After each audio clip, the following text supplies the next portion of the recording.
voyage. Akende voyage. Enseignement peut offrir ceux de moutons qui n'ont aussi là. Banzele zo bonga. Donc akeka voyage. Sauf moutons avec déjà la projet sèche. Maman, au ça projet de balle, au ça 10 ans au bal raté.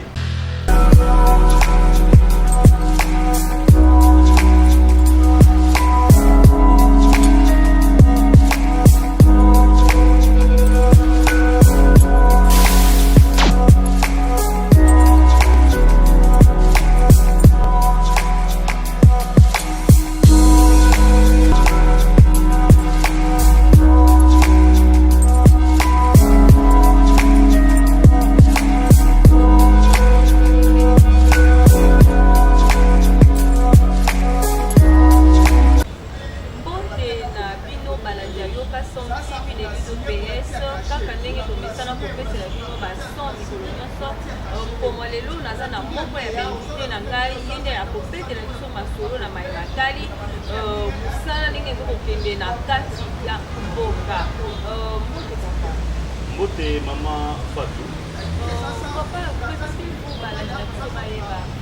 Bonbon nangai président Blanchard Kabala, Nazali président ya cellule ya rond-point Rikidi, oyo ngabenga cellule ya mune na idée pesa kuba, et puis na président ya parlement debout ya rond-point Ngaba.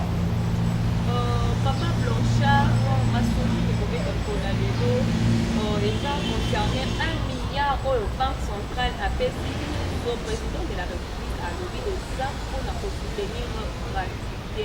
Papa, est-ce qu'on a vélo pour te rendre ensemble le coup parce que mon konzamboka banda za na pouvoir azo fanda esika mon côté azo tambola koluka mboka oyo epima na mokili elongo na pasi oyo ezaki nango bambula oyo eleki ebele lelo tozwi gain de cause et que bapesi don maman eza ya nyongo te babi eza don ndenge bani bakaebeli bino 1 milliard maman za 1 milliard de fois congolais te 1 milliard ya dollar ya américain donc ça donc il y a FMI et la Banque mondiale en tout cas tout comme si ça me makasi on a don wana papa Blanchard est-ce que 1 milliard wana ba pesi wana est-ce que bana mboko ba ko sentir impact ya 1 milliard wana je te dis d'abord ba pesi biso 1 milliard pour na eloko moko pour na kotangisa ya bana ezala ya ofele lokola mokonza mboka azuli kanisa ke bana batanga ya ofele de ba pesi 1 milliard pour budget ya ke bana batanga ofele eza ya 2,5 milliards de dollars déjà 1 milliard et soulager ndambu ya oyo etikali ya oyo fale bana batanga ofele yango idée on esali ke na ba mindele ba moni nono muta bona Afrique na la salamate na Afrique de ba pesi mbongo ba besoin 1 milliard bakabeli sans côté oyo nyongo sans côté oyo mboka pa yango epesa donc enseignement ya ofele et c'est histoire de ok enseignement et ça l'histoire c'est que dans masolo et ça 70% ya ba combattant oyo ko peta manipulation so ba combattant ba zo réclamer 70% là-bas bon ngai lokola combattant ya IDPS ya première ligne donc combattant pene à front le premier président Blanchard ya rond-point Ngaba combattant à front je conseille à tous mes frères combattants de tika obeta di capacité 50% la télévision et ça la Sony nga na conseiller batu 70% ele ka TVT ba banderole T ele ka ba radio T na PPRD ndakisa on parle pas de ça parce que dans le monde est ça la automatique donc nga na osenga na batu combattants de IDPS to tika président Jean-Marc Kaboum na secrétaire général Augustin Kabouya basta la oba diplomatie ba réussi ko rappeler 70% ce qui est simbité remaniement salamaka on peut aussi remplacer un ministre donc je conseille à mes chers combattants que la télévision ça rendre biso débat amitié donc qui t'a trop c'est pas bon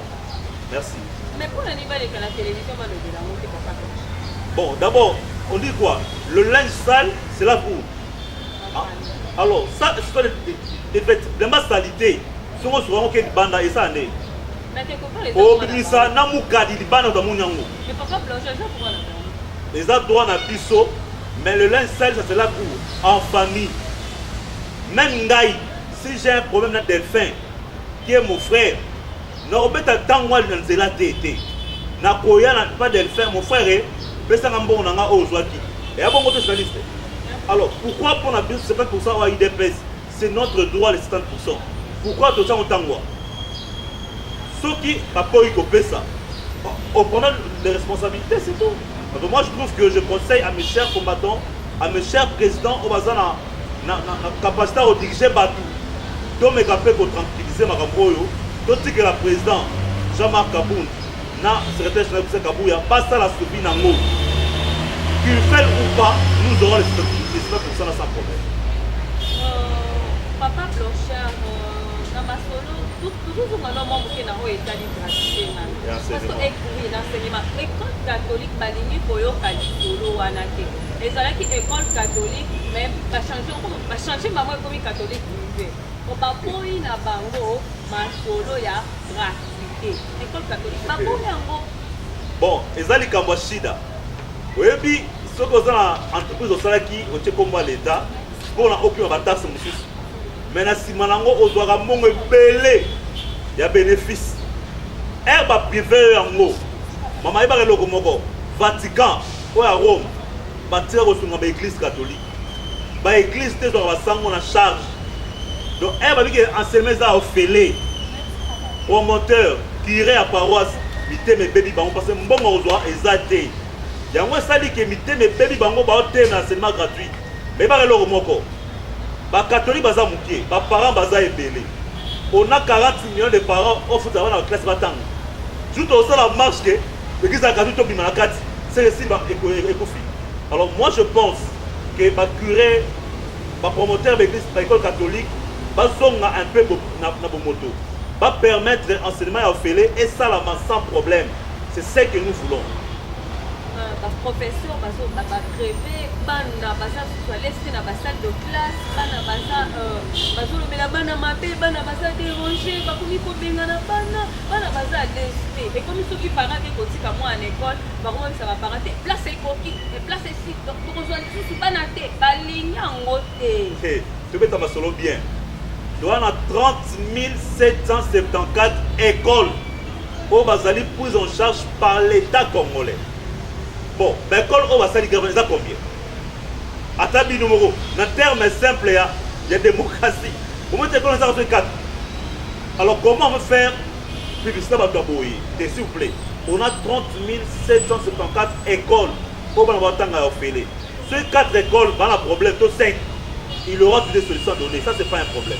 L'enseignement gratuit dans la totale, mais ils sont en cours, ils doivent avancer bien. Papa Blanchard. Nalingi opeta na lisolo moko na matali voyage ya mokonza mboka balobi azo voyager trop mais eloko ezosalema te babi bavoyage leki tozomoni eloko ya malonga te bana mboka bazozela opesela bango Fachi beton Fachi nde solution ya Congo Fachi bana za du pouvoir obinga na okele mawa na voyagea 3 fois 4 fois na matière avion na Titi. Bon, on a tout le monde ça 3 jours, 4 jours. Dans l'embi, c'est un tir avion. Mais moi, on a ça en haut. Azon mata avion, on dit Akanamuki. Ça dit, un ambition, bon, ça commence à n'engager Marocain. À voyager, Timbora ou Kotakimia. Yoka, Babi à dépend. Non, on est à c'est normal. Ngana IDPS, je vu ce président se battre pour l'élection en 2018. J'ai vu ce président, même la partie de l'Olympique, on a présenté. Donc, à un moment qu'on voyager, ça n'a pas été. Mais ce qui est important, il a fait des voyages pour écouter l'État congolais à 30 millions de dollars. Mais à ramener 1 milliard de dollars à Tabino Moko. Son salina, nous économistes, nous financiers. Si j'investis 30 millions et que j'ai 1 milliard à bénéfice, moi étant un financier, étant un entrepreneur, je dirais que Oezali Paris gagne. Donc Fachi, continue à voyager. Ça a sali 100 millions de voyages, 100 millions de dollars comme on dépense à voyage, c'est que tu as 10 milliards à bénéficier. Donc, pas présent avec Fachi, voyager malébélé, qui est un voyage. Ah, quel voyage? Ah, quel voyage? Enseignement peut offrir, ceux de moteurs qui sont aussi là, Banzele Zobonga. Donc, à quel voyage? Sauf que vous avez déjà la première session. Maman, pour ça, projet de balle, au sein de 10 ans, on va la rater. Même soit hier, n'a projet coûté, mais après le temps déjà. Moni bateau, baba blora boy. Déjà bateau, balala qui pongi. Sur baké, bala mouka, mais malgré bala mouka bien été. C'est-à-dire, ba melaki ba diazepa, ba melaki lo mo ba langwa libela. Tu l'as maloni. Le lot caméra à défendre des tests na yé na poto, na Grèce. À part Wana, président réplique, de quoi ça mouki à bateau. Azu madame. Naïe. Quand tu es présent peut mater, n'a madame pas peut mater. Pour la mboka ba okufa famille wana. Ça couple moko ya lolenge mususu. Et à part wana a délégué Ribes Mikindo na Janine Mabunda ba kende na ndenge ba baptiser lobby Fridolin Ambongo lobby na Batika. A délégué bango ba kende mbango. Waka présent mboka. C'est-à-dire azala wa voyage mais a contrôler mboka mobimba. Moutabo est vraiment ce mon aïe. Bon, ça va en balobaki, balobaka, va compter loba. Si va remettre ça là. Pour 1 milliard, va faire nier. Il n'y a pas de déclaration à la télévision. Nous avons fait nier pour 1 milliard. Yoga. Bango te, bango. Ah, maman. Comme on a un passeport le bango pour pas la politique était, pas pour kala. Bazaka 7, batika 5. So, batika combien? Celui 2. Bango, bango, bayebi, batika 2. Nabanga bango te po amukie. Ngana politique olika bango. Bango mandi politique na 2012. Ngaba ni politique na 2090. Opposant, ba 90. Age na ngo boy. Mais ya bani politique na 2012. Nous sommes abandi opposition en 2015. Ma politique va bien monter. Pas ça va faire. Moi j'aime pas. Tomber dans le soleil à budget à 7 milliards. OK. Et ça le maman fort 7 milliards. Mettez-le le soleil à 7 milliards. Surtout Yoka. Et ça le maman. Merci beaucoup. Alors on a vraiment certifiquement un objectif. Vous savez, le budget veut dire quoi? Des prévisions en recettes et en dépenses. C'est ça le budget. Quand on a dit que tout ça, le budget 7 milliards. Et puis, est-ce que ce budget va déposer dans l'Assemblée? Non, noté. Les alliés estimation du budget au salaire. Bon, 1 milliard à don RIA. Écoute, dès que 8 milliards. Et bon, côté. Et bon, on a combien? Écoute combien? Pas dans la calme, on met ça. 7 milliards, on a les alliés d'abord 7 milliards. Au RDC, en a mesure, il y a mobilisé 7 milliards. Avec Kabila, ce pays mobilisé 2 milliards. Mais avec Fachi, on est à mesure de mobiliser 7 milliards. Sans compter les dons à 1 milliard, 8 milliards déjà. Sans compter le crédit à la Banque mondiale, 13 milliards. Donc le budget, c'est 14 milliards. Pas ça calme. Bango, bango. Ah, bango, balala kala. Bango. Balala kala. Donc bango, bango. Ça veut dire que nous sommes comme la haine. N'est l'homme n'est même si ça. Donc, Baba Rani, nous demandons ma chose dans l'homme. Il y a bon côté. Bango comme nous demandons tellement à ma baie.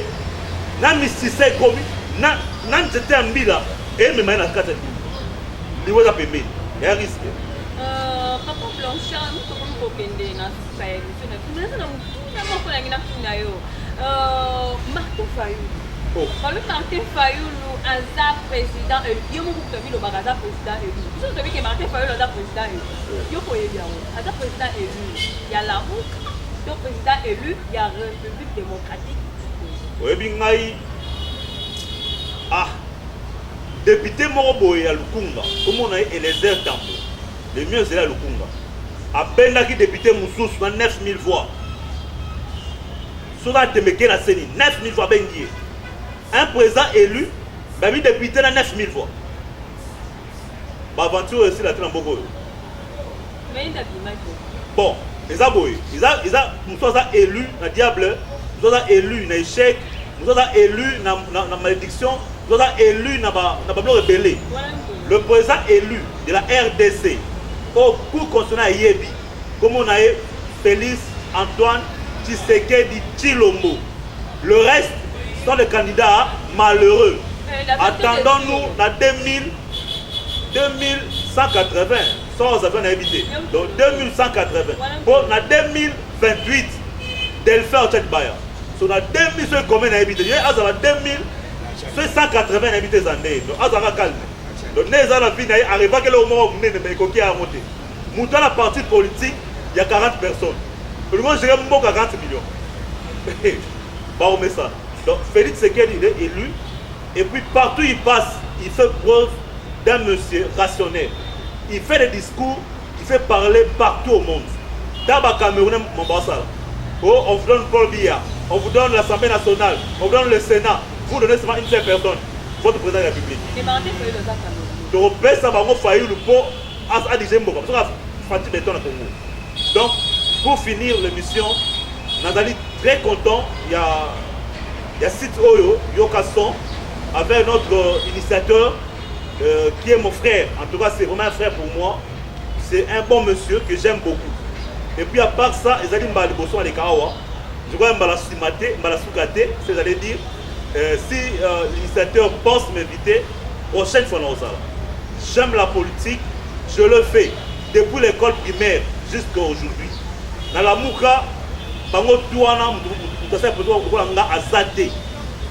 jour où on va débat en français, on va leur montrer que nous sommes des grands politiciens. La bandit politique au 1990, j'ai été arrêté plusieurs fois, enlevé plusieurs fois, j'ai vécu la douleur et l'opposition à Ponanga.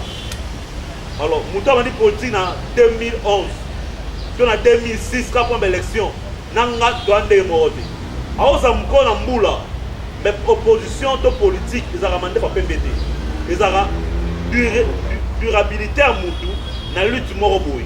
Donc, on a fondé le rabais dans la mouka. On a dit la mouka, nous avons dit que nous avons dit que nous avons dit si nous avons dit la majorité, parce que le docteur Etienne Tshisekedi, il avait bien dit. IDPS au pouvoir, il n'y aura pas l'opposition. Merci. Ok, nous sommes à la fin de notre émission d'aujourd'hui. Papa Blanchard, au moment de la fin d'ailleurs, la direction. Je dis merci, je vous aime beaucoup, à la prochaine occasion. Numéro de téléphone, pour me contacter, je suis le président cellulaire de la cellule IDPS Rond-Point Rigini. C'est la plus grande cellule qui existe. Je réunis plus de 400 personnes chaque dimanche. Aux Anatembe, Tunamukolo, chaîne Oaye. Je dirige le plus grand parlement debout de la ville. Parlement debout Rond-Point Ngaba. Je suis toujours le président. Et puis, nous travaillons pour le compte du parti dans plusieurs responsabilités. Mon numéro de téléphone c'est simple, 082 0 333 557. 082 0 333 557. Merci. Ok, nous sommes à la fin de notre émission d'aujourd'hui. Je dis un grand merci à tous nos abonnés.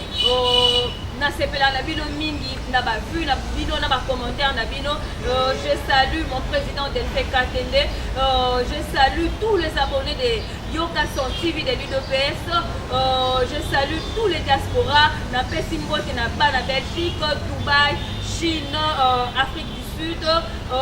Bino bosala biso va bien, bokomelaka biso, bolandaka biso, esalaka biso va bien. Merci pour l'encouragement na bino.